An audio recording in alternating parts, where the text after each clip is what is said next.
Hello, Starseeds. Welcome to Source Energetics. As you can see, I literally just hopped out of the shower, so my hair is wet and I'm not in the usual vibe to be recording a video, but I felt like I just wanted to have some real chats about the inevitability of suffering in human reality. Um, so yeah, I'm also like on the verge of not having a full voice. So my voice, I just hope you can hear me. I'm not usually like this, but it's all good. It's all part of life. So I was speaking to a couple of clients and they were just going through it, you know what I mean? Going through what she calls the ring of fire. And it's just sort of an inevitable experience to have almost like an inscrutable level of suffering in human experience. And I think a lot of us who jump into the spiritual path and devote ourselves to it, low key, subconsciously, are hoping that suffering will just stop at some point, or that there's going to be some permanent state of arrival where everything is okay, where there's no more problems or there's no more suffering. But that's not entirely the case. But I do believe that it gets a lot less resistant when you start to build genuine levels of enlightenment. And I want enlightenment to be somewhat of a more approachable word. I mean, I think some people take it way too seriously and some people take it way too easily. So, like, somewhat of a balance, I think, is important. But in any case, I would love to talk to you about the states of suffering and personally what I find to be better ways to deal with these states, because obviously I have them too. And it's obvious that no matter what you accomplish in this life or how much meditation or plant medicine or healing that you do, you just experience suffering as part of human life.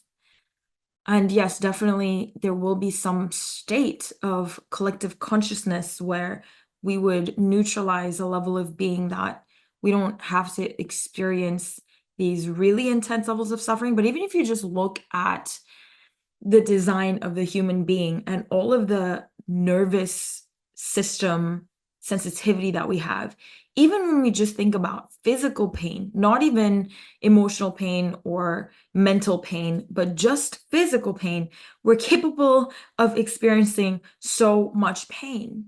And the same goes for emotionally and mentally as well. We are just so sensitive and capable of feeling so much. And this is not the case with, for example, a higher dimensional bandwidth of consciousness. It's just not even relevant.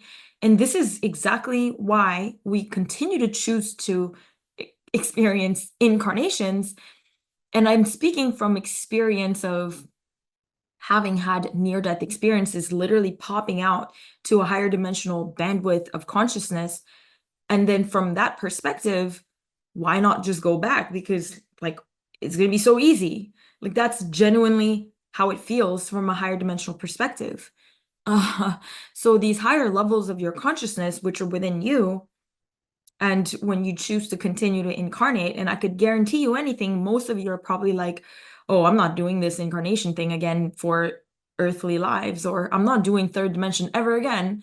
But then I can guarantee you anything, when you get to a higher level of dimensional perspective, you're just going to forget why you were so in resistance to this experience. Just trying to tell the color spectrum of blue or purple that red is an experience of being red, but then from the spectrum of blue and purple, all that they feel is blue and purple. And then they're like, what's wrong with trying red? But then for the spectrum of red, red is red. Like, so when you're, the reason why I'm using color spectrums is because it's quite literally frequency bandwidths, right? Blue and purple vibrate on a higher spectrum of frequency than red. And if red, the spectrum of red is a filter in which you're viewing reality, which has nothing to do with color, but I'm just using frequency as an example. To experience this dimensional state is so different than what we thought it was going to be from a higher dimensional perspective. So, from that higher dimensional rendering, it just seems like such a good idea. Continually seems like such a good idea because it just doesn't have a reference point to comprehend why suffering is so suffering, because there is no suffering from that dimensional perspective. And what I do want to also talk about is how it feels to look at even higher dimensional levels of existence while still having a human cognition filter. Actually, higher dimensional existence from a human dimensional perspective, it's not that great. I know it sounds crazy, but just hear me out. So most of you know that I've had mystical experiences since I was born, like just bursting into different dimensions and like bandwidths of light and geometry and stuff. So when I'm experiencing those states naturally, it's like I'm looking at reality from those higher dimensional perspectives. But the difference actually, when I do plant medicine, is that it's strange because I'm experiencing those higher dimensions, but it's funneled through this filter of the human cognition. So it's so interesting because I've never had that type of experience just naturally where still maintaining a sense of human cognition. But when I do plant medicine, whether it's mushrooms or ayahuasca, I'm glimpsing into these higher dimensions. And sometimes I definitely do slip into the whole thing, but on the way there and on the way back, I'm getting there through the human cognition, which I don't even know why. I mean, I'm sure I could attune to like what is the reason, but that's generally how that has worked. And what is so fascinating is that when I'm glimpsing into these higher dimensional realities through still maintaining a human cognition on some level, it's not that blissful. So even if I'm looking at the level of source and void, it's only blissful if you're actually vibrating from that spectrum. But when you're looking at it from the human cognition, like when you're looking at it through the human mind, the reality of source or the higher dimensional existence, somehow you could call that lonely or stagnant or just melancholy. Melancholy, is that a word? Is that the way you say that? So what I'm trying to say, it's not about the state of the reality. Imagine, even if you're at one with all of reality, if you're looking at it from the human dual cognition, it is not all that great. But when you're actually vibrating from that spectrum, is just bliss. So when you're looking at the human condition from a higher dimensional perspective, it's like bliss. I genuinely remember having that first near-death experience, which was when I was like 18. And then I genuinely had a window to leave this life. Like I've never been confronted with a choice to be able to exit if I wanted to. And from that space, the freaking primary thing that I recall was like, wait a second, this was reality the whole time, first of all, because I kind of burst into a realm of pure geometry and like this 360-degree peripheral vision and no sense of real individuality. And as long as I don't forget this state of existence, when I go back to my human life, which by the way, around the time I was 18, I was in the thick of very traumatic, challenging life. You know, it was a really, really difficult stages of life that I was living through. And I remember at that level of the higher dimensional spectrum where I did have the near-death experience, I was like, all you have to do is remember this exact state, which is inherent within me, and then everything will unfold in an aligned, harmonious way. But then when I did actually come back, I was like, God damn, it's not that easy.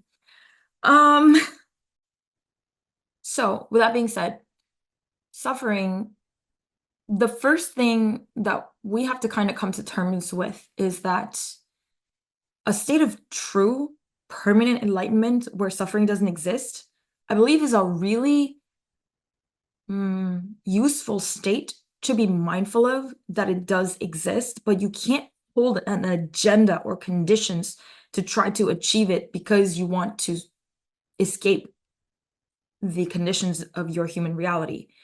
So I believe that it's almost like, even if you had a North Star metric, right? Even if you had the North Star, imagine you have a North Star, and people used to navigate in the ancient times where they didn't have maps.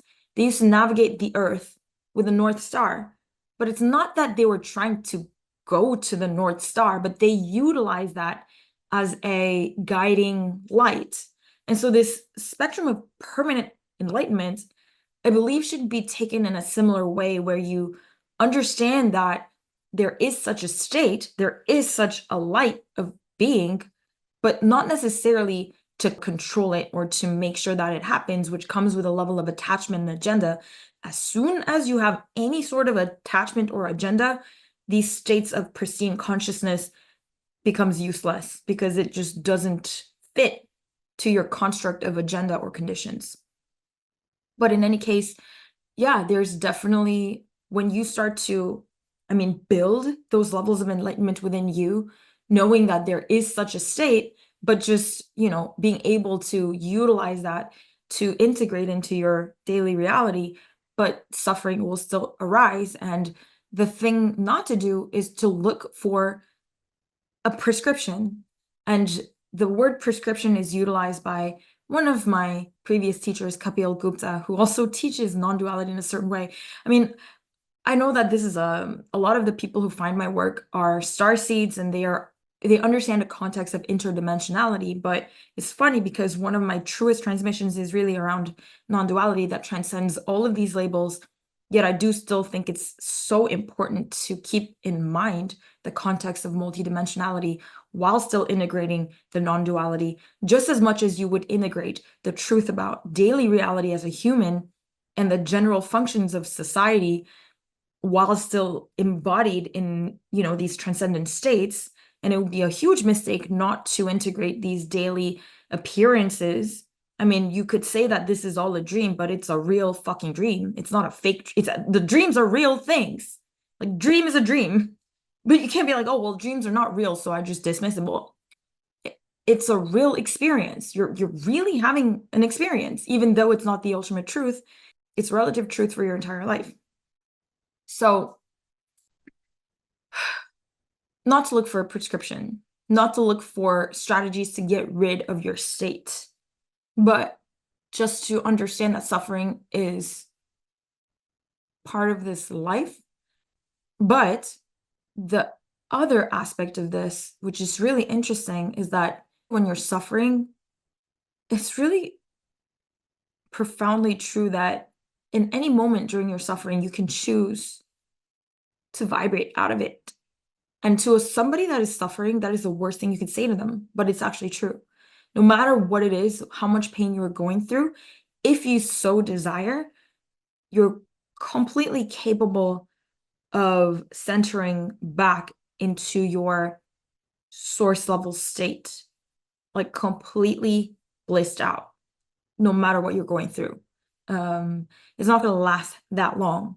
But even if it's just for 5 minutes or 10 minutes, or even if it lasts like 30 minutes, after you really genuinely soak yourself in that truth of reality, when you really integrate and come to terms with the context of reality and the truth about source consciousness in your existence of being and in the context of life and death, which I think is so important for all of us to come to terms with life and death. And death could be an ascension, but it still is a form of death. And all of this is a temporary experience, but we haven't really come to terms with the fact that this is also temporary. Maybe because it's really depressing to think about that. But again, as I said, it's not that death is that depressing, but it's just the level of the mind that we're looking at it from. And this level of the mind that we are looking at it from is so convoluted and so complex and has so many different spectrums of emotions built into it that just naturally everything is somewhat sad and depressing and beautiful at the same time. That's the whole thing about duality. Our brains are unfortunately split, and then we sense polarities, and then we sense separated sensory perceptions, which is kind of nuts. Like the way that we navigate through reality is through separated senses: vision, hearing, taste, smell, touch. How is it so segregated? It's compartmentalized.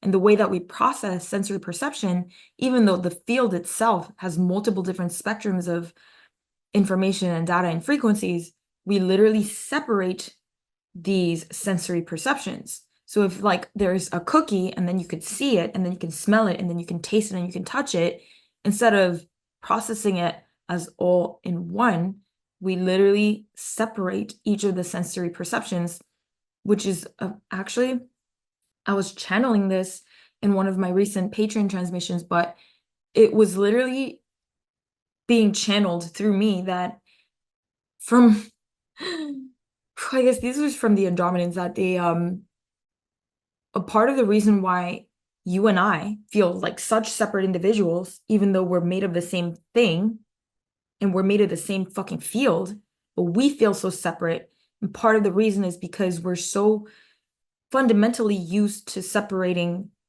our perception in our sensory experiences, like vision, taste, smell, touch, blah, blah, blah. And you might think, why would that affect this experience of subjectivity and objectivity? But if you think about the fundamental bedrock of our experience of reality is through separated sensory perceptions. And that's just the way that we learn to interact with the world. That kind of reflects in the way that we relate to everything else in the world. Not to mention all the other plethora of reasons why we have such a strong sense of subjectivity. But when you come to terms in this feeling of not having a subjective self, so one of the biggest things that is kind of mind-blowing when you learn this practice of non-duality really is that you start to realize that your sense of subjectivity, like your sense of being a self, being someone, being a self at all, is a stream of data that is running through your conscious field. So it's that in itself is like another sensory perception that is more complex. So it's like a compound sensation. So if you think about like, okay, you see a blue bottle, you see the blue bottle, and you have this sensory perception of the visual field where you see the blue bottle. Let's say that's more of a simplified sensory perception. A sense of being a self is like a complex, compound sensory perception, but it is just a sensory perception. So that's kind of the thing, is that we don't really take into wake up to the fundamental bedrock rendering a reality that we've been so entrained in. And that's kind of similar to a fish that is in the ocean that has never left the ocean, and it's going to have such a hard time realizing that it is surrounded by water because it's never left the water.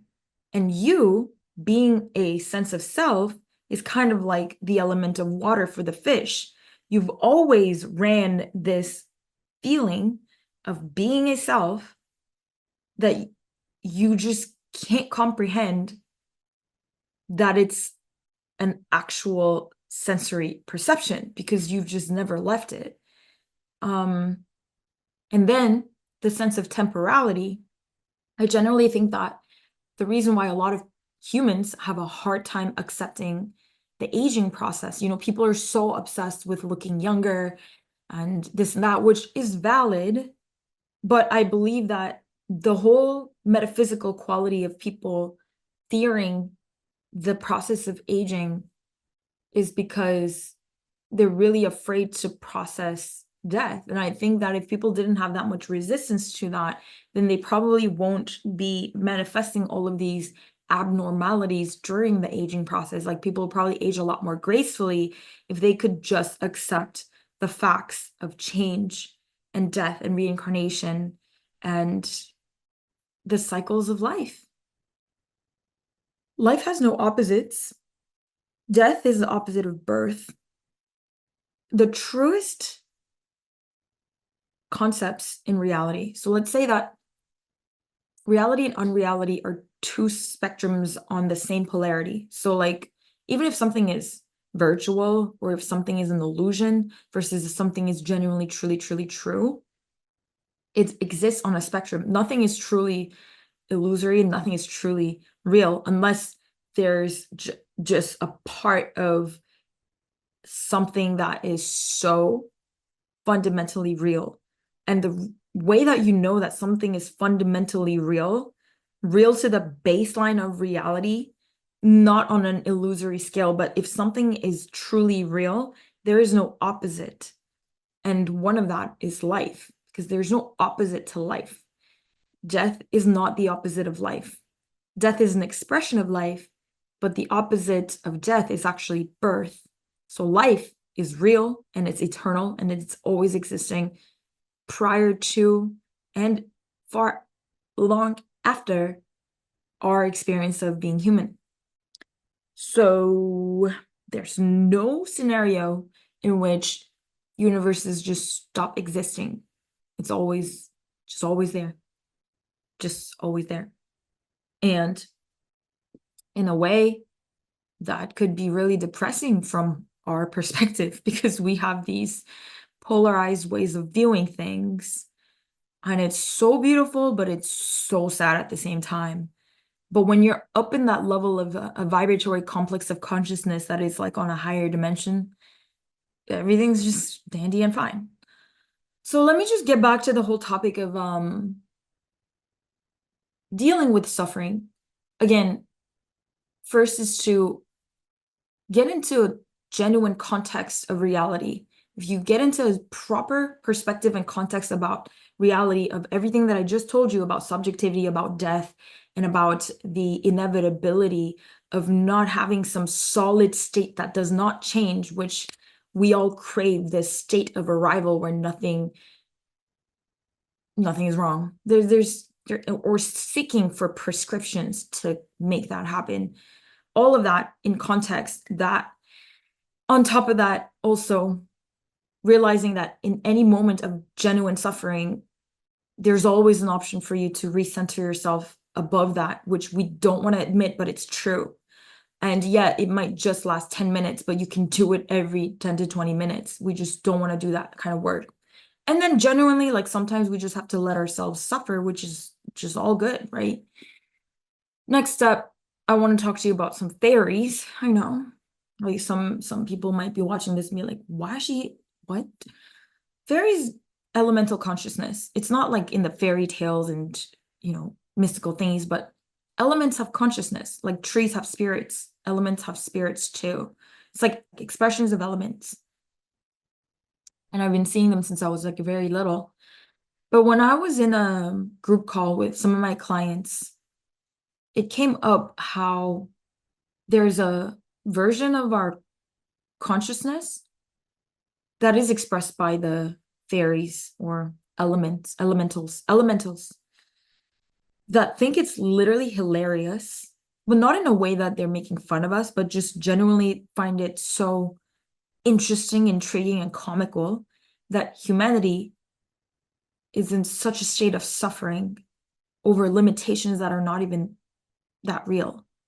And mind you, like, again, when a color is green, it just cannot imagine being red. Like, it just doesn't have a reference point to understand some of the emotional spectrums that we have and why we suffer, because that's not in their bandwidth of electromagnetic frequency capacity. Imagine trying to plug in a wire that is not designed for a voltage for a certain electronic and it's just not gonna charge. It's just like that. It just doesn't make sense. That's why. And they're so joyful that they just think it's comical and hilarious that humans are so suffering. And it's sadly, when you rise to that level of perspective, it's kind of reasonable. Like we literally all struggle and suffer over limitations and concepts that on a spectrum of reality and virtuality are not that real. Like all of our limitations, no matter how real it is for our experience, on a higher level, on a macrocosmic scale, it's not that real. Like it's all very temporary. And same with our identity, like everything is just a temporary experience, which you can't dismiss it either because it's very real for the moment of our being. So yeah, when you find yourself suffering and struggling, I invite you to just try to tune into that level of your consciousness that finds this kind of hilarious and comical. And I know it's like you could be totally offended, and that's valid as well. So there's a split in our consciousness where this higher levels of our consciousness, not the ultimate high level, but for example, fairies, a lot of them are in like fifth, sixth dimensional bandwidths, and they're just like cute little creatures that could manifest that will in a single nanosecond and then destroy it if they want in the next second. So when we're like stressed out about some of our manifestations or our, this and that, they just like think it's so cute and funny, but then there's a part of our human experience that will be so offended, like that is not funny at all. Like, and we're just like, it doesn't get along. But just to integrate the perspectives of that, just try to relate to that level of you that would find this hilarious and funny. And then try to make sense of, from that perspective, still send compassion to the experience that we're having, which is genuinely fucking struggling and suffering. If you happen to be a beginner who doesn't really understand the concepts of all of these, how to do it, and you're just curious and you find this video to be magnetic, I can promise you anything, it's still going to benefit you so much. And at least just like imagine it. That's all I would say. But the fact that you're even listening and processing this information, you're already doing it in the back of your mind.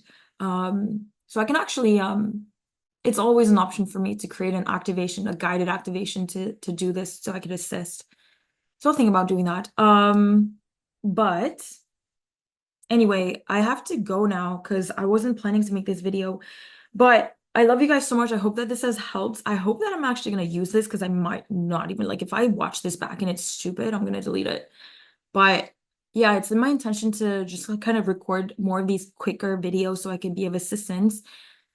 It helps a lot that I keep using Zoom because I'm so sorry. Like sometimes I don't have the bandwidth to set up a camera or a phone. I have a freaking DSLR sitting in storage. I have phones, but like at least if I noticed that I literally get the same amount of views, if not more, if I'm using just a Zoom. So thank God. Thank you for still watching. I still got a mic, like so that at least the audio is good. But yeah, I hope it helps. Love you so much. See you soon. Bye.